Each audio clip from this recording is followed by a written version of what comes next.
Hello students, बेटा last के lectures में हमने रदरफोर्ड मॉडल डिस्कस किया था, उसकी लिमिटेशन हम डिस्कस करेंगे और उसके बाद जो नेक्स्ट मॉडल है बोहर मॉडल वो हम डिस्कस करेंगे। बट उससे पहले हम लाइट का नेचर जानेंगे। लाइट का नेचर ना दो तरह का है। Light nature is of two types, wave nature and particle nature. Wave nature और पार्टिकल नेचर दो तरह का लाइट का नेचर होता है। अब कुछ फिनोमिना ऐसे हैं, सम फिनोमिना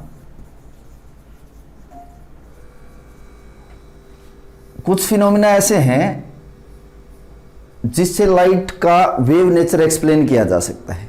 जैसे एग्जाम्पल है रिफ्लेक्शन है, रिफ्रैक्शन है, डिफ्रैक्शन है। ये जो फिनोमिना है लाइट के, these are explain if the nature of light is considered as wave nature.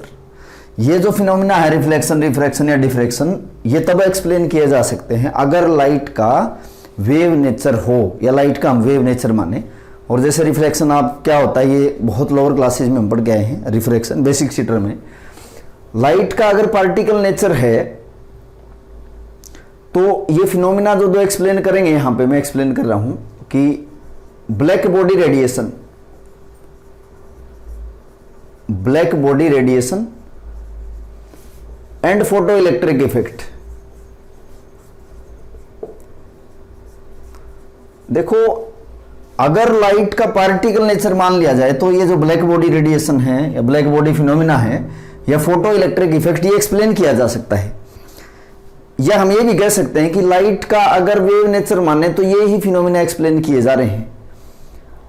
Light का अगर वेव नेचर माने तो ये ब्लैक बॉडी रेडिएशन और फोटो इलेक्ट्रिक इफेक्ट को एक्सप्लेन नहीं कर पाएगा। यानी कि हम ये कह सकते हैं कि on the basis of wave nature, on the basis of wave nature of light,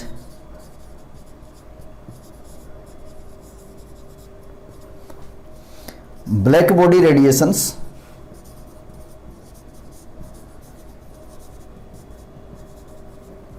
and photo electric effect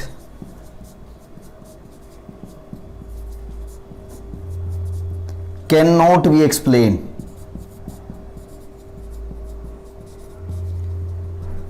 light का बेटा नेचर दोनों तरह का होता है। वेव नेचर की तरह भी बिहेव करती है लाइट और पार्टिकल नेचर की तरह भी बिहेव करती है।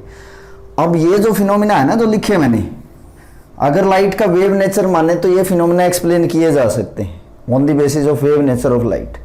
बट अगर लाइट का वेव नेचर माने तो ब्लैक बॉडी रेडिएशन या ब्लैक बॉडी फिनोमिना और फोटो इलेक्ट्रिक इफेक्ट एक्सप्लेन नहीं किए जा सकते by the wave nature of light. तो इन दो फिनोमिना को एक्सप्लेन कौन करेगा अगर पार्टिकल का हम वेव नेचर माने, क्योंकि पार्टिकल का नेचर दोनों तरह का होता है। Some phenomena of light is explain if light is considered as wave nature and some phenomena is explained if light is considered as particle character। तो इसी के बारे में हम डिस्कस करेंगे। पहले वेव नेचर डिस्कस करेंगे, उसके बाद हम पार्टिकल नेचर को डिस्कस करेंगे। फर्स्ट है वेव नेचर ऑफ लाइट। अब लाइट के वेव नेचर को एक्सप्लेन करने के लिए एक थ्योरी दी गई है, इलेक्ट्रोमैग्नेटिक वेव थ्योरी। तो ये डिस्कस हम करेंगे। फर्स्ट है वेव नेचर को एक्सप्लेन करने के लिए, इसके कुछ कैरेक्टरिस्टिक्स बताने के लिए एक थ्योरी दी गई है, जिस थ्योरी को मैं बोल रहा हूं electromagnetic wave theory. Electromagnetic wave theory. और जो ये थ्योरी है इलेक्ट्रोमैग्नेटिक वेव थ्योरी, ये दी गई है जेम्स क्लार्क मैक्सवेल के द्वारा। जेम्स क्लार्क मैक्सवेल ने इलेक्ट्रोमैग्नेटिक वेव थ्योरी को एक्सप्लेन किया था। और ये जो इलेक्ट्रोमैग्नेटिक वेव थ्योरी है ये एक्सप्लेन करती है लाइट का वेव नेचर। यानी कि लाइट का जब हम वेव नेचर माने या वेव कैरेक्टर माने तो ये वेव नेचर को एक्सप्लेन करती है इलेक्ट्रोमैग्नेटिक वेव थ्योरी। अब जो इलेक्ट्रोमैग्नेटिक वेव थ्योरी है which is given by James Clark Maxwell, इसके मेन पॉइंट्स क्या हैं इस थ्योरी के, वो हम पढ़ेंगे। Main points of this theory.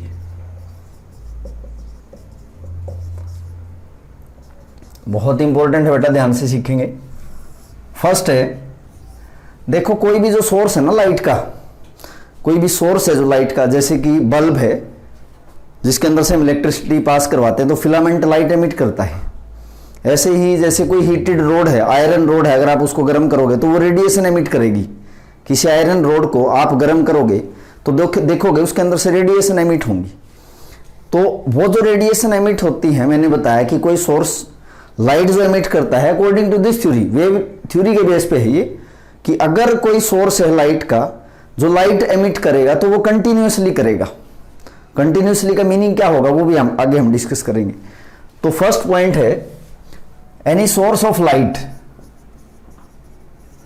Any source of light, जैसे कि एग्जांपल मैं कह रहा हूं कि हीटेड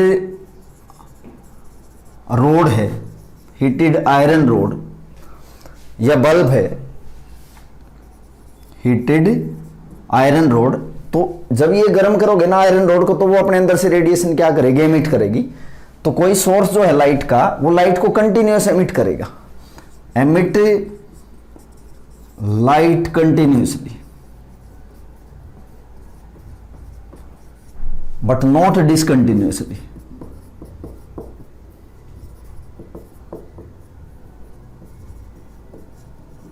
इस पॉइंट को आगे एक्सप्लेन किया जाएगा, कंटिन्यूसली और डिसकंटिन्यूसली का मतलब क्या है। सेकंड पॉइंट, जो कोई सोर्स लाइट एमिट करता है उसको हम रेडिएशंस बोलते हैं। The radiation emitted by any source, जो उनका नेचर होगा, उसका नेचर कैसा होगा बेटा, वेव नेचर, यानी कि the wave emitted is known as radiant energy, उसको रेडिएंट एनर्जी बोला जाएगा। यानी कि जो वेव्स निकलेंगी उसमें एनर्जी तो होगी, उन वेव्स को क्या बोला जा रहा है, रेडिएंट एनर्जी बोला जा रहा है। थर्ड पॉइंट है, जो इलेक्ट्रोमैग्नेटिक रेडिएशंस हैं, इलेक्ट्रोमैग्नेटिक वेव्स हैं, वो किस वेलोसिटी से ट्रेवल करती हैं, वो लाइट की जो वेलोसिटी है उसी वेलोसिटी से ट्रेवल करती हैं। और लाइट की वेलोसिटी क्या बेटा, 3 × 10⁸ metre per second. The velocity of EM wave लिख रहा हूं मैं यहां पे, EM वेव, EM का मतलब है electromagnetic waves, is same as the velocity of light.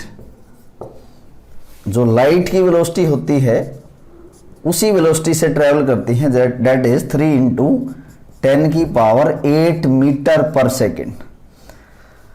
जिस वेलोसिटी से लाइट ट्रेवल करती है उसी वेलोसिटी से इलेक्ट्रोमैग्नेटिक वेव्स भी ट्रेवल करती हैं। फोर्थ पॉइंट है, देखो जो इलेक्ट्रोमैग्नेटिक वेव्स हैं, और आप मैकेनिकल वेव्स भी पढ़ के आए हो जैसे साउंड वेव्स हैं, तो जो इलेक्ट्रोमैग्नेटिक वेव्स हैं या रेडिएशन है, इनको ट्रेवल करने के लिए किसी मटेरियल मीडियम की जरूरत नहीं पड़ती। इवन ये वैक्यूम के अंदर से भी ट्रेवल हो सकते हैं, जैसे स्पेस के अंदर ट्रेवल करती हैं, तो इनको किसी मटेरियल मीडियम की रिक्वायरमेंट नहीं होती। जैसे एयर है या कोई भी मीडियम दूसरा हम लें तो इनको किसी मीडियम की जरूरत नहीं पड़ेगी।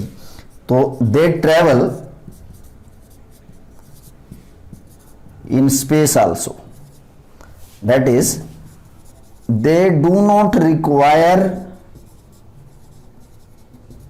any material medium, किसी मीडियम की इनको जरूरत नहीं पड़ती है, बगैर मीडियम के भी ये ट्रेवल करती हैं। कौन सी वेव, इलेक्ट्रोमैग्नेटिक वेव्स। जो सोर्स कोई लाइट एमिट करता है कंटिन्यूसली करेगा, नॉट डिसकंटिन्यूसली। वेव जो एमिटेड है उनको रेडिएंट एनर्जी बोला जा रहा है। वेलोसिटी जो EM की वेव है ना, वही है जो लाइट की वेलोसिटी है, और इनको किसी मीडियम की जरूरत नहीं पड़ती। नेक्स्ट पॉइंट है फिफ्थ पॉइंट, जिसके बेस पे इसका नाम इलेक्ट्रोमैग्नेटिक रेडिएशन पड़ा हुआ है। देखो समझो एक बार, पहले कोई सोर्स है जो लाइट एमिट करता है, जो इलेक्ट्रोमैग्नेटिक रेडिएशन है ना, ये वेव्स की फॉर्म में ट्रेवल करती हैं इस तरह से। These are electromagnetic waves. ये इलेक्ट्रोमैग्नेटिक वेव्स हैं और इसके दो कंपोनेंट होते हैं, एक तो इलेक्ट्रिक फील्ड कंपोनेंट है, दूसरा मैग्नेटिक फील्ड कंपोनेंट है। Suppose this is electric field component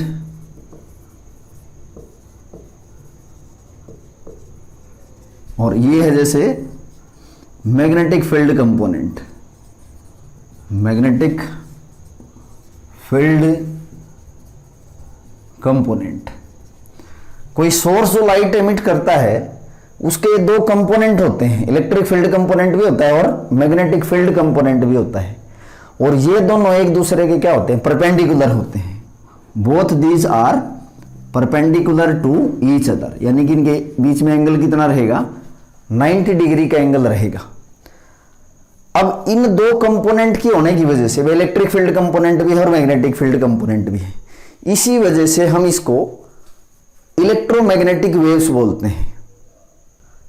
तो बेटा इसके दो कंपोनेंट हैं, इलेक्ट्रिक फील्ड कंपोनेंट है और मैग्नेटिक फील्ड कंपोनेंट है, और ये जो दोनों कंपोनेंट है, ये इलेक्ट्रिक फील्ड कंपोनेंट है, जैसे मैग्नेटिक फील्ड कंपोनेंट मैंने दिखाया, this is magnetic field component.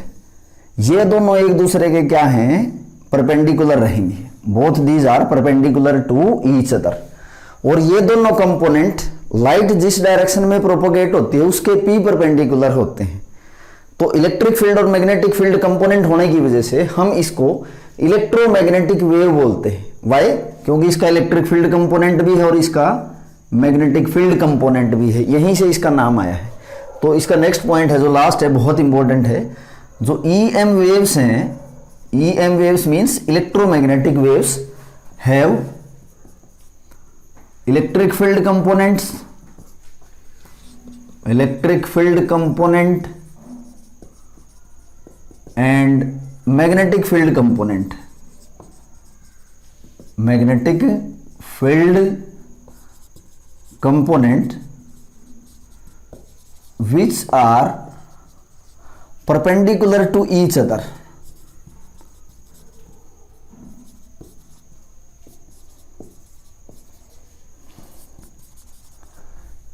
As well as perpendicular, ये perpendicular लिखा है बेटा, to the direction of propagation of light.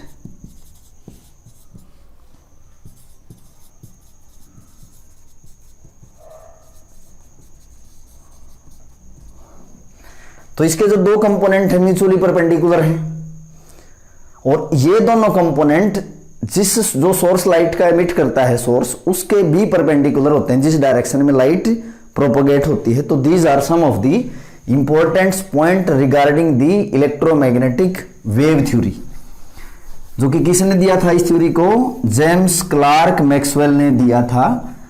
अब जो ये इलेक्ट्रोमैग्नेटिक वेव थ्योरी है, जिसमें हमने कोई सोर्स जो लाइट एमिट करता है वेव्स की फॉर्म में, उसकी वेव्स के हम कुछ कैरेक्टरिस्टिक्स डिस्कस करेंगे। तो characteristics of waves, characteristics of waves, आप देखो एक बार देखेंगे इसकी कुछ बेसिक बातें। जैसे ये आपके पास कोई EM वेव है, जैसे देखो, तो ये जो है इनको बोलते हैं क्रेस्ट, और ये जो है इसको बोलते हैं ट्रफ। ये भी ट्रफ हो गया। दो ट्रफ के बीच की जो डिस्टेंस है उसको ना हम लैम्डा बोलते हैं, जिसको वेवलेंथ बोलेंगे, या दो क्रस्ट के बीच की दूरी जो है इसको लैम्डा से डिनोट किया जाता है, और ये जो हाइट है इसको वेव का एम्पलीट्यूड बोला जाता है, जिसको A से डिनोट करते हैं। देखेंगे फर्स्ट है इसमें wavelength of wave, wavelength of wave, इसको डिनोट किससे करते हैं बेटा, लैम्डा से, LAMBDA, लैम्डा बोलते हैं इसको। अब लैम्डा या वेवलेंथ, वेवलेंथ किसी वेव की क्या होगी, देखो ये जो है ना इसको क्रस्ट बोलते हैं, इसको भी हम क्रस्ट बोलते हैं। ये लगातार हैं, लगातार को बोलते हैं कंजिक्यूटिव, लगातार कंजिक्यूटिव क्रस्ट या कंजिक्यूटिव जो ट्रफ हैं, इनके बीच की जो डिस्टेंस है ना सेपरेशन, इसको हम वेवलेंथ बोलते हैं। तो मैं यहाँ पे एक्सप्लेन कर सकता हूँ कैसे डिनोट करते हैं इसको लैम्डा से। डिस्टेंस बिटवीन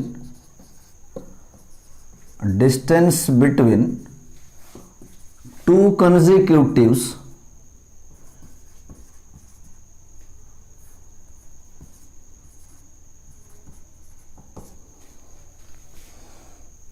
क्रस्ट और trough is known as wavelength.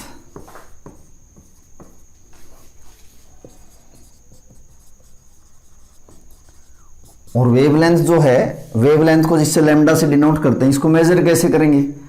इसको मीटर में, सेंटीमीटर्स में, एंगस्ट्रॉम में, नैनोमीटर या पिकोमीटर में, इसको ऐसे जो कि लेंथ की यूनिट है उसको हम इसको इस फॉर्म में एक्सप्लेन कर सकते हैं। जैसे एंगस्ट्रॉम, 1 एंगस्ट्रॉम किसके इक्वल होता है बेटा? 10 की पावर -10 मीटर या 10 की power -8 centimetre. 1 nanometre is equal to how many metre? 10 की power -9 metre. 1 picometre, P for pico, N for nano, this A represent angstrom. 1 picometer is equal to how many meter? 10 की power -12 metre. तो दो consecutive crust या दो consecutive trough के बीच में जो distance of separation है उसको हम क्या बोलते हैं बेटा? वेवलेंथ बोलते हैं। लैम्डा से इसको डिनोट करते हैं। सेकेंड इसकी कैरेक्टरिस्टिक्स है frequency. Second characteristics is frequency of wave. और फ्रीक्वेंसी को ना न्यू से डिनोट करते हैं, न्यू, NU बोलते हैं इसको, ये सिंबल है इसका। तो फ्रीक्वेंसी होती क्या है किसी भी वेव की? किसी एक पॉइंट से, जैसे पॉइंट है, किसी एक पॉइंट से 1 सेकंड में नंबर ऑफ वेव्स कितनी पास हो जाती हैं, that is known as frequency. तो कैसे डिफाइन करोगे? Number of waves passing through a point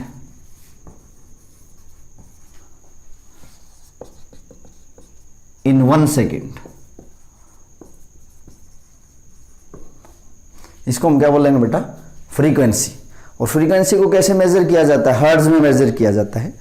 hertz में इसको मेजर किया जाता है। और ये हर्ट्ज किसके इक्वल है? साइकिल पर सेकेंड। तो यूनिट क्या हो जाएगी बेटा इसकी? सेकेंड इनवर्स, या इसको हम लिख सकते हैं सेकेंड इनवर्स या टाइम इनवर्स। नेक्स्ट है वेलोसिटी ऑफ वेव। वेलोसिटी को ना हम C से डिनोट करते हैं, फ्रीक्वेंसी को न्यू से डिनोट करते हैं। तो वेलोसिटी क्या होती है? वेलोसिटी होती है बेटा जो लीनियर डिस्टेंस ट्रेवल करती है ना वेव एक यूनिट टाइम में, उसको हम क्या बोलेंगे? वेलोसिटी बोलेंगे। तो मैं लिख सकता हूं यहां पे लीनियर डिस्टेंस ट्रेवल्ड बाय ए वेव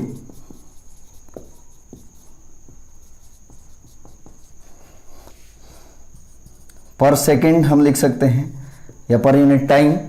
तो इसको हम क्या बोल लेंगे? वेलोसिटी बोल लेंगे। और इसकी यूनिट क्या होंगी? सेंटीमीटर पर सेकेंड या मीटर पर सेकेंड। तो वेवलेंथ क्या है? दो कंसेक्यूटिव क्रस्ट या दो कंसेक्यूटिव ट्रफ के बीच में जो डिस्टेंस ऑफ सेपरेशन है वो वेवलेंथ है। फ्रीक्वेंसी के बेटा एक पार्टिकुलर पॉइंट से कितनी वेव पास हो जाती हैं, that is known as frequency. और वेलोसिटी क्या है? Linear distance travelled by any wave is known as velocity. Next इसके कैरेक्टरिस्टिक्स है वेव नंबर। वेव नंबर क्या होता है देखेंगे। फोर्थ कैरेक्टरिस्टिक्स है वेव नंबर। और वेव नंबर को कैसे डिनोट करते हैं? न्यू बार से डिनोट करते हैं बेटा। New bar is wave number.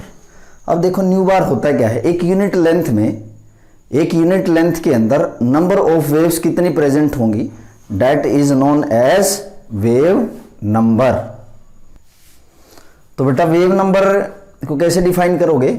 एक यूनिट लेंथ में नंबर ऑफ वेव्स कितनी प्रेजेंट है, that is known as wave number. कैसे रिप्रेजेंट करते हैं? न्यू बार से इसको रिप्रेजेंट करते हैं। तो इसको एक्सप्लेन कैसे करेंगे? Number of waves present in unit length called wave number. और जो वेव नंबर है it is inversely proportional to wavelength. Wavelength की यूनिट क्या होते हैं बेटा? डिस्टेंस की यूनिट है, तो आप इसको लिख सकते हो सेंटीमीटर इनवर्स या मीटर इनवर्स। और लास्ट इसकी कैरेक्टरिस्टिक्स है एम्पलीट्यूड।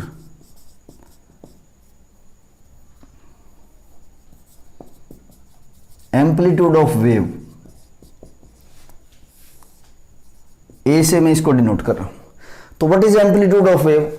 जो किसी भी क्रस्ट की हाइट है ना, ये आपकी क्रस्ट है, किसी क्रस्ट की जो हाइट है या किसी डेप्थ की, ये ट्रफ है, ट्रफ की जो ये डेप्थ है दिस मच, तो किसी ट्रफ की जो डेप्थ है या किसी क्रस्ट की जो हाइट है इसको हम एम्पलीट्यूड बोलते हैं। तो कैसे डिफाइन करेंगे? Amplitude of wave, height of crest और depth of trough is known as amplitude of wave, amplitude of wave. अब एम्पलीट्यूड ज्यादा कब होगा किसी वेव का? जब इसका हाइट ज्यादा हो जाएगी या ट्रफ जो है इसकी डेप्थ है वो ज्यादा हो जाएगी। यानी कि एम्पलीट्यूड कब बढ़ेगा? जब क्रस्ट की हाइट बढ़ जाए या डेप्थ बढ़ जाए किसकी? ट्रफ की। तो ये कुछ मेन कैरेक्टरिस्टिक्स हैं किसके? वेव के। Amplitude, frequency, velocity, wavelength. उसके बाद हम रिलेशनशिप डिस्कस करेंगे। Relationship between velocity, frequency and wavelength of wave. तो एक तो वेलोसिटी है, वेलोसिटी को हम c से डिनोट करते हैं, फ्रीक्वेंसी को न्यू से और वेवलेंथ को हम लैम्डा से डिनोट करते हैं। तो इनके बीच में रिलेशनशिप क्या है बेटा? रिलेशनशिप है c is equal to nu lambda. And what is c? c is velocity and what is nu? Nu is frequency and what is lambda? Lambda is wavelength. तो जो वेलोसिटी होगी ना किसी भी EM वेव की, वो product होगा किसका? फ्रीक्वेंसी और वेवलेंथ का। तो ये दोनों के बीच में रिलेशनशिप है। लैम्डा अगर निकालना चाहो तो c बाय न्यू, यानी कि कोई भी आप पैरामीटर यहां से इसमें निकाल सकते हो। ये हो गया इनके बीच में रिलेशनशिप। अब हम पढ़ेंगे इलेक्ट्रोमैग्नेटिक स्पेक्ट्रम। वो क्या होता है? देखो बहुत इंपॉर्टेंट है। इलेक्ट्रोमैग्नेटिक स्पेक्ट्रम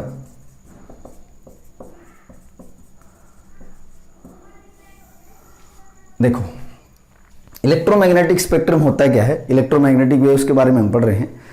देखो मैं यहां पे एक ट्रिक लिख रहा हूं ताकि आपको समझने में थोड़ी सी आसानी हो जाए। देखो,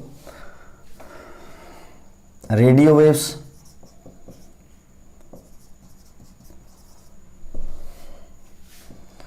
माइक्रोवेव्स, रेडियो वेव्स, माइक्रोवेव्स। तो बेटा radio waves, microwaves, next is your infrared rays, IR हम इसको लिख सकते हैं। IR means infrared rays. Next is your visible rays and next is your UV rays and next is your X rays and next is your gamma rays and last is cosmic rays, जो space से आती है। अब देखो इन सब को याद आप कैसे करोगे? तो मैं इसके लिए आपको एक ट्रिक बता रहा हूं। ट्रिक क्या है बेटा? इससे आप इजीली याद रख पाओगे। राहुल, यहां लिख देता हूं, Rahul, mother, R for Rahul, M for mother, I for is, visiting uncle Xavier, uncle Xavier garden.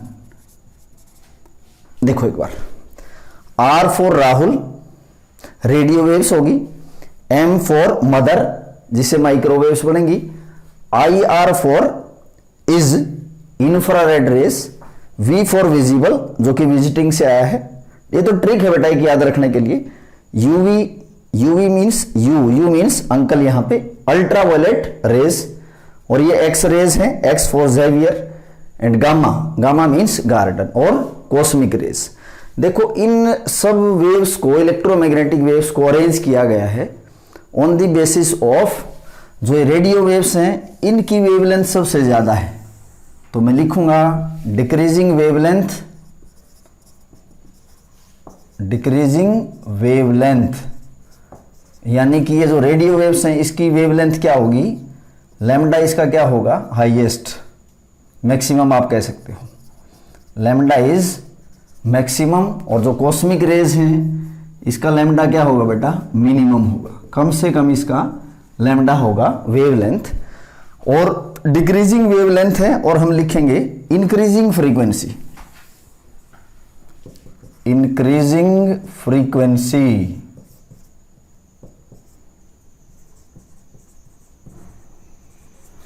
यानी कि आप ये कहोगे जो कॉस्मिक रेज है इसकी जो फ्रीक्वेंसी है वो मैक्सिमम होगी और जो रेडियो वेव्स हैं इनकी फ्रीक्वेंसी क्या होगी बेटा, फ्रीक्वेंसी इनकी क्या होगी, मिनिमम होगी। तो ये जो इलेक्ट्रोमैग्नेटिक रेडिएशन है, इलेक्ट्रोमैग्नेटिक वेव्स हैं, इनको जैसे अरेंज किया गया है on the basis of decreasing wavelength और increasing frequency, this complete spectrum of EM waves is known as electromagnetic spectrum. तो इलेक्ट्रोमैग्नेटिक स्पेक्ट्रम को अब मैं यहां पे डिफाइन कर रहा हूं बेटा। तो अरेंजमेंट किसकी, of EM waves on the basis of decreasing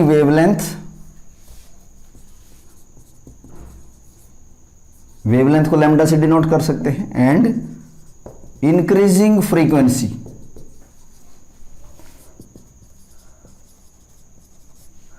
called electromagnetic spectrum.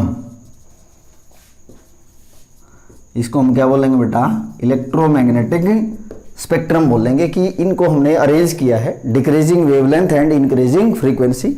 तो this is complete spectrum of EM waves, electromagnetic radiations. बहुत इंपॉर्टेंट है, आपको ध्यान रखना है किसकी वेवलेंथ ज्यादा है, किसकी फ्रीक्वेंसी ज्यादा है। तो इसमें आप देखोगे कि जो विजिबल लाइट है इलेक्ट्रोमैग्नेटिक स्पेक्ट्रम में, जो विजिबल जोन में जो लाइट आती है, इट इज ए, जो विजिबल जोन में लाइट है इसको हम 7 कलर्स में डिवाइड करते हैं, violet, indigo, blue, green, yellow, orange and red. ये विजिबल जोन के अंदर लाइट आती हैं, violet, indigo, blue, green, yellow, orange and red. और अगर मैं वेवलेंथ की बात करूं ना, तो वेवलेंथ इनकी जो रहेगी 380 नैनोमीटर, और 1 नैनोमीटर कितने मीटर के इक्वल बेटा, 10⁻⁹ मीटर, अप टू 760 नैनोमीटर। तो ये इनकी वेवलेंथ है, and this is the complete spectrum of electromagnetic radiations. तो मैंने क्या बताया बेटा आज के टॉपिक में, लाइट का नेचर एक्सप्लेन किया है। और लाइट का जो नेचर है 2 तरह का होता है, wave nature and particle nature. Wave nature जो लाइट का है, it can not explain black body phenomena, black body radiation and photo electric effect. Wave nature light का रिफ्लेक्शन, रिफ्रैक्शन, डिफ्रैक्शन इनको एक्सप्लेन कर पाता है, बट ब्लैक बॉडी फिनोमिना और photo electric effect को एक्सप्लेन नहीं कर पाता। जिसको कौन एक्सप्लेन करेगा, अगर हम लाइट का पार्टिकल कैरेक्टर माने तो। अब देखो हम इसके बाद क्या पढ़ेंगे, डिस्कस करेंगे ब्लैक बॉडी रेडिएशन क्या होती हैं, फोटो इलेक्ट्रिक इफेक्ट क्या होता है, और उसको एक्सप्लेन कौन करेगा, उसको एक्सप्लेन करेगा अगर हम लाइट का पार्टिकल नेचर माने। और पार्टिकल नेचर अगर हम मानते हैं तो एक थ्योरी में आगे एक्सप्लेन करूंगा अभी, जो लाइट का पार्टिकल नेचर एक्सप्लेन करेगी, and this theory is known as Planck's quantum theory. तो नेक्स्ट इसमें हम लेक्चर में अभी इसी लेक्चर में ये डिस्कस करेंगे बेटा।